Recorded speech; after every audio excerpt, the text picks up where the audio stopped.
Hello, it's Castaway Trader and welcome back to my YouTube channel. Today's video is called Time to Stop Playing Bear Games.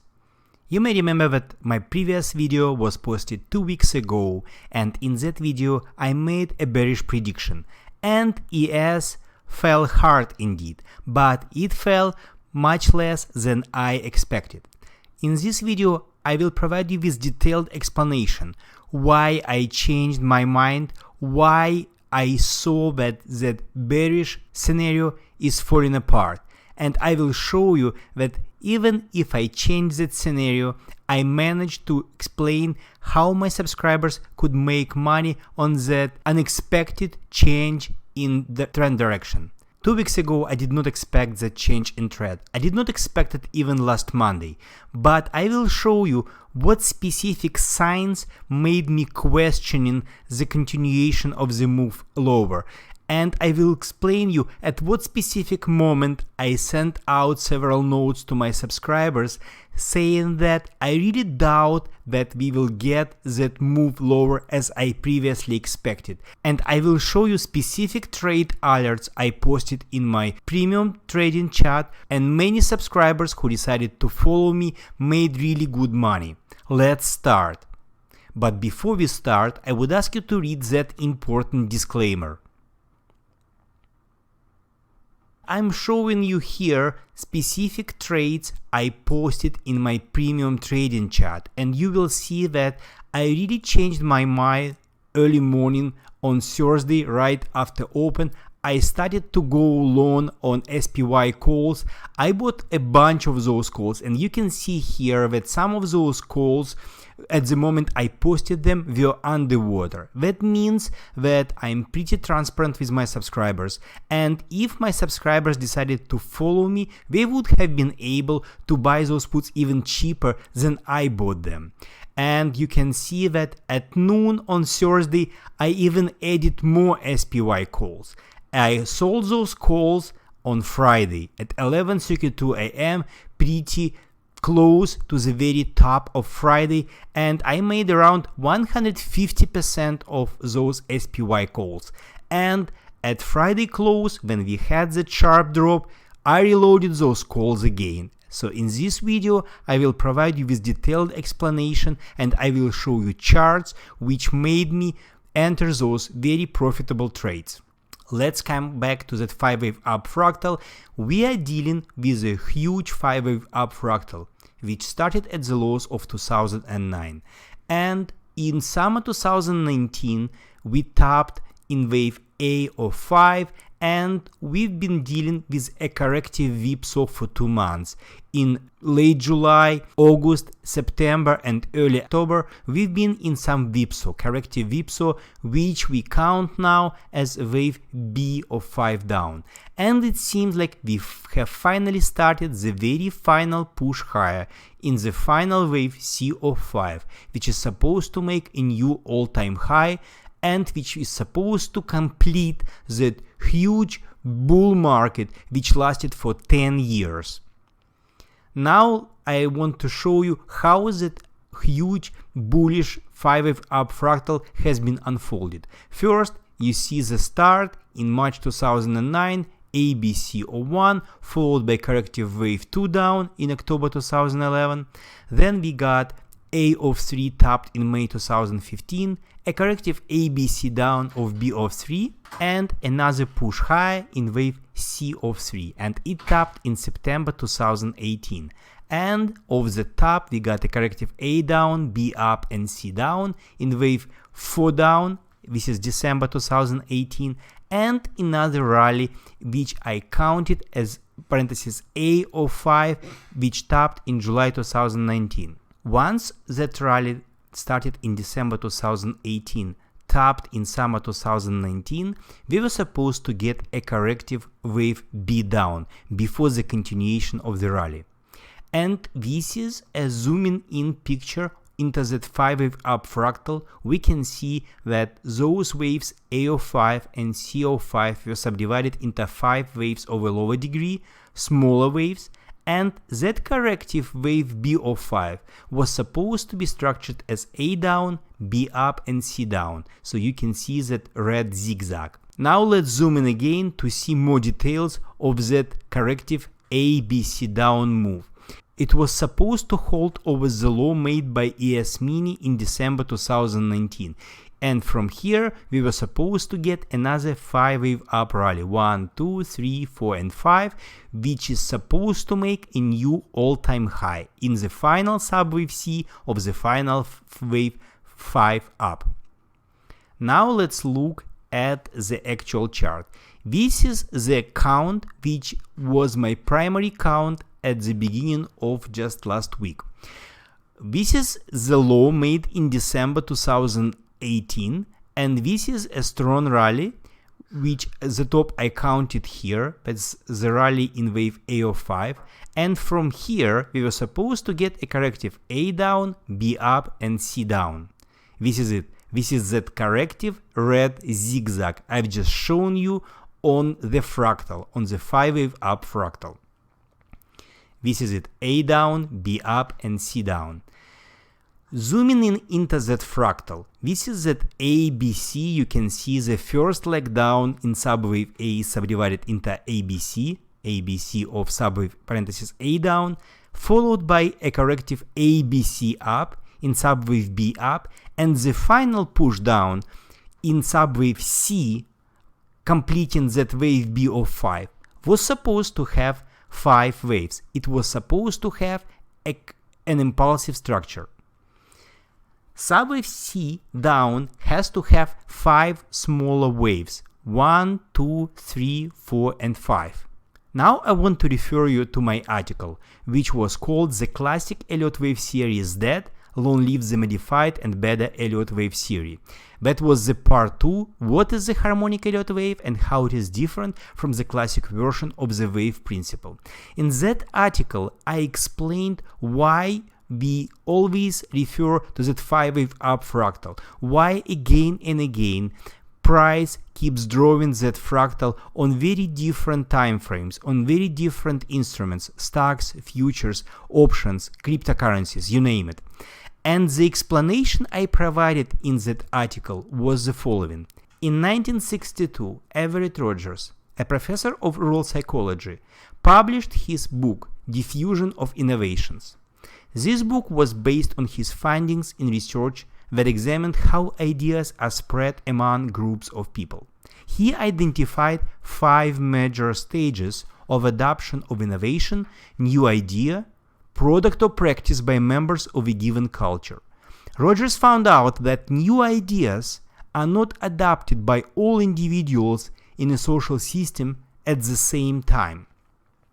It takes different time for different people to begin using the new idea. He proposed a classification of all the members of a society into distinctive 5 groups based on criteria of how long it takes for them to begin using the new idea. What I did, I applied tenets of the diffusion theory to financial markets in order to explain different stages of a trending move, or waves as we call them in wave analysis, by type of investors who drive the price at different stages of rallies. I want to here in this video, I want to focus on 2 specific waves we will be talking about in this video. Those waves are 2 important parts of the strongest part of the rally, wave 3. You can see wave 3 is subdivided into A up, B down, and C up. So in this video, we will be talking about 2 waves, A of 3 and C of 3. And if you want to read the whole article, I will post a link to that article in description to this video. So let's talk about the first leg up in subwave A of wave 3.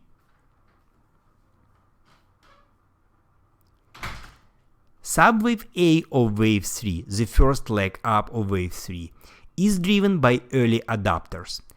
Those early adopters do not take as much risk as innovators who are Those early adopters do not take as much risk as innovators who drive the first move up of a major low.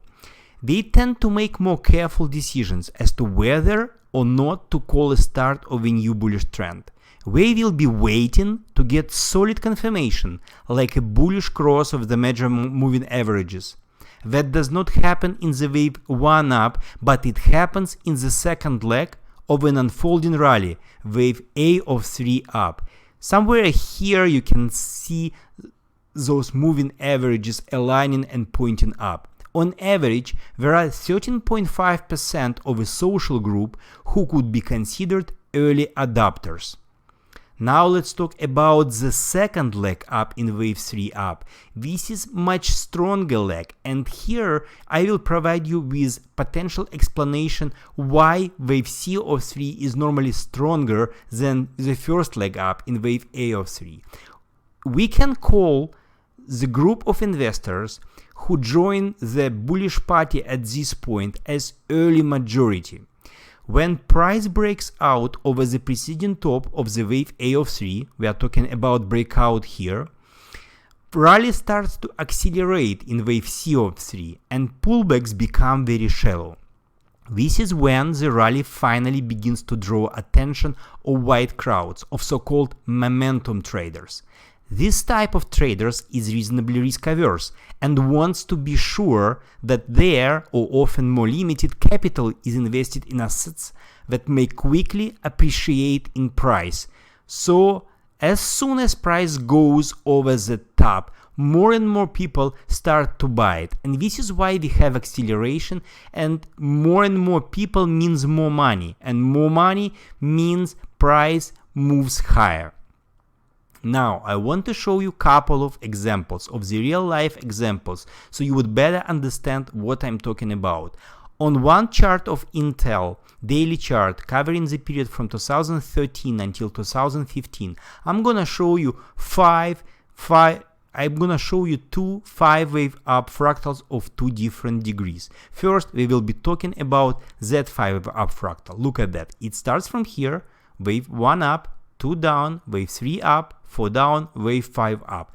Together, they comprise subwave C of wave 3 up. Now, I highlighted to you those two legs of wave parenthesis 3 up.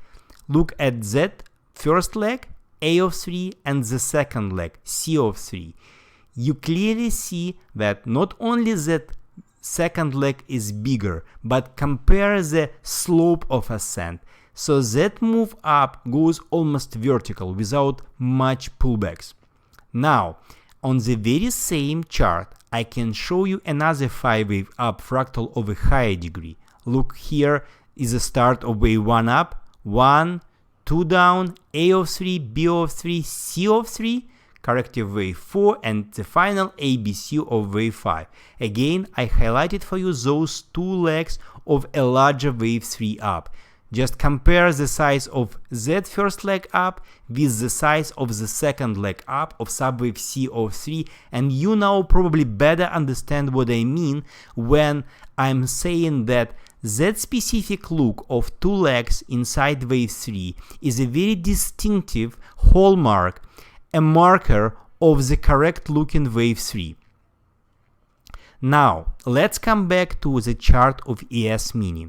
This is ES Mini 45-minute chart covering the period from August until September 2019. Off the top of B up, I was expecting an impulsive looking drop in wave parenthesis C of B down. And that means that it was supposed to have 5 microwaves. And here we can see A down, B up, and C down. This is wave 1, ABC of 2, and I correctly predicted that drop. But look at that drop. How strong is that? You may remember what I've just shown you on previous charts. Compare that move and that move. The first move is always weaker than the second move. The first move does not come as a straight drop. This is where straight drop happens, in the second leg down of wave 3. Now let's come back to ES. Look at that strong drop. And that was very suspicious, because if we had such a strong drop in wave A of 3, then the second leg down in subwave C of 3 had to be even steeper. It could have been like that if we got a really sharp drop, as it started here, you can see we had a promising start on October 8th. And if it kept moving lower, probably with a gap down, then it could have worked. But instead, we got a really complex pullback. We started to get higher highs. So that move up made a higher high over that high. But from here, as I've just mentioned, we were supposed to get a really sharp drop, and that subwave C of 3 is starting as a sharp drop, leaving many traders behind. It should not give you opportunity to join that bear party. When we have such a strong drop in wave A of 3, you should not get such a deep pullback. Look at that huge pullback. It retraced 2/3 of the preceding drop, and that was another really warning sign for bears. I wrote to my subscribers that actually contradicts the main idea of wave 3 down. It is supposed to be the strongest part of the move down, and subwave B, corrective subwave B inside that wave 3, can retrace 23.6, 33.3 or 50% of preceding impulsive drop here, but that specific one retraced up to 70% of the drop, and that was extremely unusual. That made me very suspicious about prospects of continuation of the move lower. Remember that subwave C of 3 down has to run down fast. It has to leave traders behind who was not quick to join that bear party. It should look like quick drops and then another relentless push in direction of the trend. When ABC up with C managing to make a high high was a really bad sign for bears. This is when I switched to a bullish count. And when I switched to a bullish count on Thursday, October 10th, I posted an alternative bullish count where wave B down and subwave C of B down was in fact completed early August. And now I recounted the tape we saw in August. It was A up, B down, C up of wave 1 up, and potential ABC of wave 2 down. And again ABC up, which was counted as a corrective wave B up under the bearish count, under the bullish count would be counted as a micro wave 1 up, and it followed as corrective ABC down. Remember that sharp drop after close on Thursday? It actually fit really well that bullish count, and this is why I immediately sent out a note to my subscribers saying that even the drop came unexpected. By that time I switched to that bullish count. I said it does not kill that bullish count. In fact, it fits it really well. We got A down, B up, and C down, and it held the low made here, so it actually made a higher low, and that was a great confirmation for me. Once the price quickly recovered after hours, that was a really important confirmation for me that I may be right when I switched to the bullish count. Now let's talk about the continuation of that move. If that ABC down was really completed early August, where we are now, as I've mentioned, once that B of 5 down is completed, we should expect a rally in wave C of 5. And it seems, I've just shown you the real count, that subwave 1 up and subwave 2 down are completed. So it means that we are somewhere here. We are watching the start of a strong rally in subwave 3, parenthesis 3, of the bigger rally of subwave C of wave 5, which is supposed to make a new all-time high in S&P 500. And this is what I want to show you. We basically have two slightly different bullish scenarios. This is that red zigzag, A down, B up, and C down of a corrective wave B of 5. And this is subwave 1 up, subwave 2 down, and this is subwave A of 3, and this is subwave B of 3. This is one of the alternatives. This is a bullish count, and from here we should be dealing with a strongest part of the rally in wave CO3, and the minimum target for that wave CO3 would be 3120. Another scenario is where it's basically uber bullish scenario. This is the same ABC down, which completed a corrective BO5, and from here the very same idea, we are dealing with 5-wave up rally. But in this particular micro count, only wave 1 up and 2 down were completed, and that means that first we need to get A of 3, which may tap somewhere here, making a new high or just retesting the high at somewhere above 3000. Then we would get B of 3, and only then we would get the strongest part of the rally in subwave C of 3. In any case, both bullish scenarios suggest that corrective wave B down is completed and the price is somewhere here. You can see that most likely subwave parenthesis 1 up is completed, and corrective subwave 2 down, which made a higher low over the low made by corrective wave B down, is also completed. So we are somewhere here. Now I want to show you how we ended the previous week.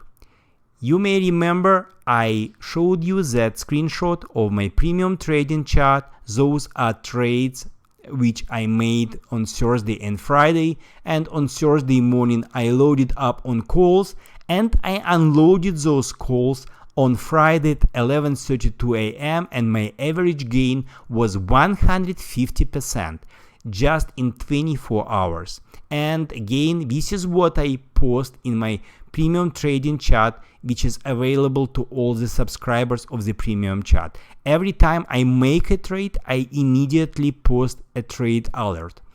But look at the very final line here. So this is how we ended the Friday.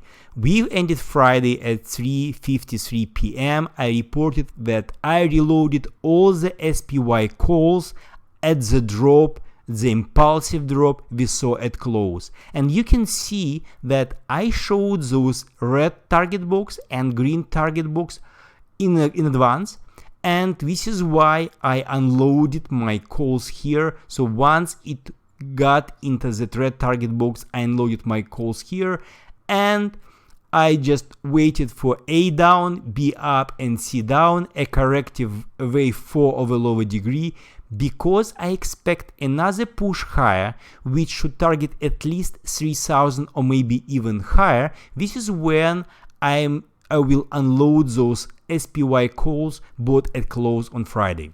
Thank you for your time. I would suggest you give a try to my premium trading chart, because not only I post charts, not only I post forecasts, but I also try to explain in detail my rationale when I make a bullish or bearish call. And in addition to that, I post trade alerts, which help you to understand what is my personal trading position at the moment. Keep counting waves and make money.